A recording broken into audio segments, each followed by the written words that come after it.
长腿美女背着丈夫出来钓凯子，不成想只因嘲讽对方肾不好，就被分尸无数块冲进下水道，脑瓜和大腿还被摆进了猪肉铺售卖。而当凶手落网后，却轻蔑地表示：“那个女的我不认识，我平常杀猪杀惯了吧。”我觉得分开处理会好一点。时间2014年5月3日中午12点，地点广州的某个4星级旅店内，保洁员张阿姨照常前来打扫客房，发现316房间被打扫得异常干净。起初阿姨并没有太在意，只认为是这位客人有洁癖。但当她来到浴室时，却发现地漏被堵得水泄不通。阿姨本以为是客人的毛发堵住了地漏，但从地漏里掏出来的东西却看得张阿姨汗毛直立，一坨黄色像是脂肪一样的东西，散发着一股强烈的腥臭味。张阿姨接着又掏了掏，发现里面还夹杂着大量碎肉，感觉情况不妙的张阿姨立刻报警。那东西呀，又腥又臭，我真想吐，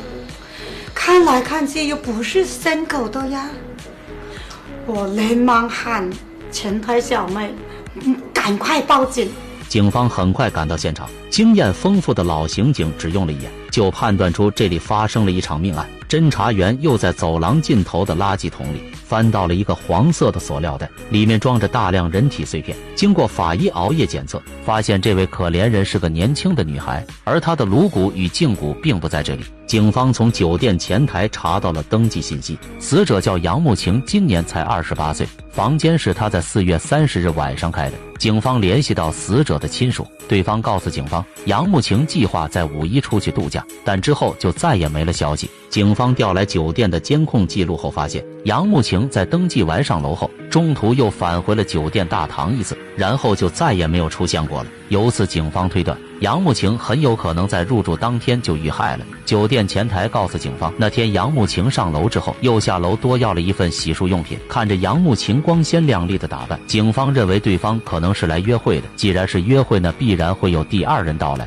警方在后续的监控中发现，在杨慕晴入住半个小时后，就有一名遮得严严实实的男子走入房间，一直到第二天早上男子才离开。在接下来的3天里，该男子频繁地进出酒店，每次离开时都会带着一个鼓鼓的行李袋。直到5月3日这天，男子来到前台办理了退房手续，然后带着提包和一个棍状物离开了这里。随后保洁员进入房间准备打扫卫生，然后就出现了开头的一幕。该男子极有可能是女子的男友，但究竟是发生了什么，让本该甜蜜的5·1假期变成了触目惊心的分尸之旅？民警对杨慕晴社会关系展开调查，发现这件事情没那么简单。杨慕晴是已经结婚了的，不过在1年她丈夫因车祸去世，在葬礼上杨慕晴哭得梨花带雨，发誓自己再也不会嫁人了。同时杨慕晴的家人与朋友也都表示没听说过杨慕晴有新男友，但看他们在酒店中的画面，显然两人的关系并不一般。此时案件越发扑朔迷离，在另一边调查监控的民警传来了好消息，他们发现该男子最后走进了一家农贸市场，等他再次走出来时，手中的棍状物就没有了，这让警方不寒而栗。这个棍状物很有可能就是死者消失的大腿，若是该男子将人骨混合在猪骨中售卖，那后果将会不堪设想。为了避免造成恐慌，警方派出民警悄悄地进入市场调查。经过2个半小时的搜寻，民警在一个猪肉铺旁边的垃圾桶里找到了杨慕晴的腿骨。这时民警想到，既然男子对这里如此熟悉，那他会不会是这里的人呢？警方连忙将男子的照片打印出来，然后来到菜市场找商贩打听。正所谓同行是冤家，很快就有人认出来这小子是谁。还有个摩托车司机表示，他现在就民警去抓人。在人民的帮助下，警方顺利将此人逮捕。他叫张健，今年35岁，曾因为抢劫坐了5年牢。在审讯室里，男子表示他并不认识杨慕晴，我只是收钱帮别人干活而已。那个女的我不认识，我平常杀猪杀惯了吧。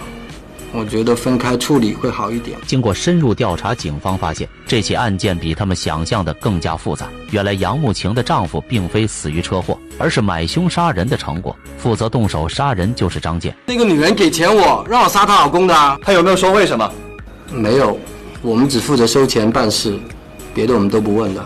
此时案件越来越离谱，就连见多识广的民警都被惊到了。杨慕晴为何会雇人杀自己的丈夫，而又是谁雇张健杀杨慕晴？就在1年前，杨慕晴带着30万找到张健，让她制造一个事故整死她丈夫。而雇佣张健杀杨慕晴的叫贺强，是某机关的领导，今年43岁。这人也不是什么好鸟，他利用职权之便乱搞男女关系，私生活乱得一塌糊涂。在被逮捕后，贺强交代说，在几年前的一次饭局中，他遇到了婀娜多姿的杨慕晴，在职权与金钱的双重攻势下，杨慕晴就开始瞒着丈夫干兼职，但由于兼职接得太频繁，让她的丈夫看出了马脚。杨慕晴就与贺强一起商量该怎么办，最后他们找到了张健，三人合伙搞了一场车祸，送走了丈夫。这时杨慕晴认为自己终于能跟贺强双宿双飞了，但不成想他只是哥哥池塘中的一条小鱼，贺强只是想跟杨慕晴玩玩而已。得知真相的杨慕晴怒了，扬言要将他们的事情抖出去。但是贺强更狠，他忽悠杨慕晴让他去酒店等自己，